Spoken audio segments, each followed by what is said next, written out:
Good morning, I'm Anjana Gadgil with the Look East News. Much of the region has woken up to freezing temperatures and a good dusting of snow this morning. And this is what caused it. Heavy snow that started yesterday evening and continued throughout the night. 650 people filled this space here on Friday night for a drink and drugs-free party. Now this whole building cost £12 million to build, and it's one of 60 centres that are going to be built across the UK.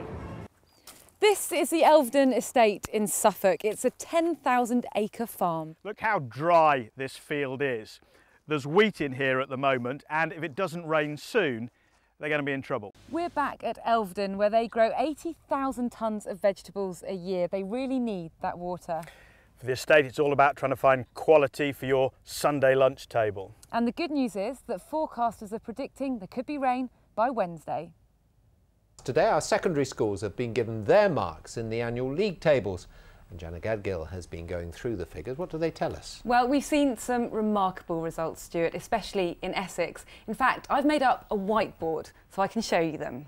Essex has the best and the worst performing schools in the country. Top of the class for A-levels is Colchester Royal Grammar School. There's two other Essex schools in the top 20, King Edward VI Grammar School in Chelmsford and Chelmsford County High School for girls. So big ticks for them. Essex schools excelled at GCSE level too, with 3 schools again in the top 20.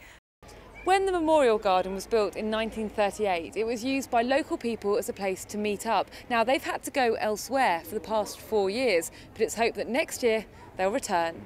The memorial's a listed building, so every brick has to be restored and replaced.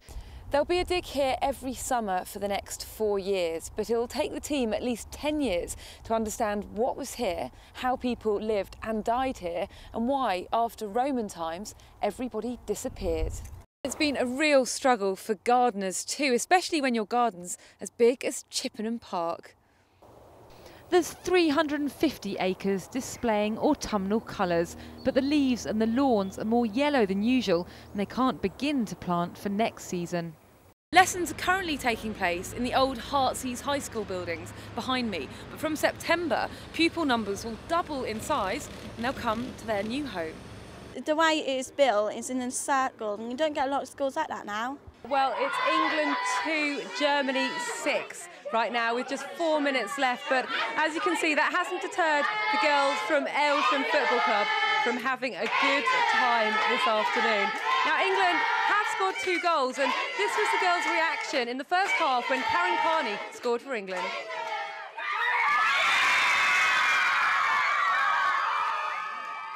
The owner of this hearse isn't an undertaker. There's a coffin with a witch on top and a child booster seat in the front. It's been parked in the same spot since Halloween, and local people aren't amused. Well, Suffolk police know this car's here, but because it hasn't been abandoned and it's not parked illegally, there's nothing they can do, but it's really intriguing. And I want to find out who it belongs to and why it's here. So we've had a tip-off that the owner of the hearse works inside here. Duxford's famous for being a Second World War station, and this day 70 years ago marked a momentous transition between peace and war. It's not a celebration of the outbreak of war, but a chance to see how it changed people's lives 70 years ago. Anjana Gadgil for BBC Look East in Duxford. There'll be a top temperature of 7 degrees Celsius. Then tonight, dry with a slight frost, a minimum of 2 degrees Celsius. Bye-bye.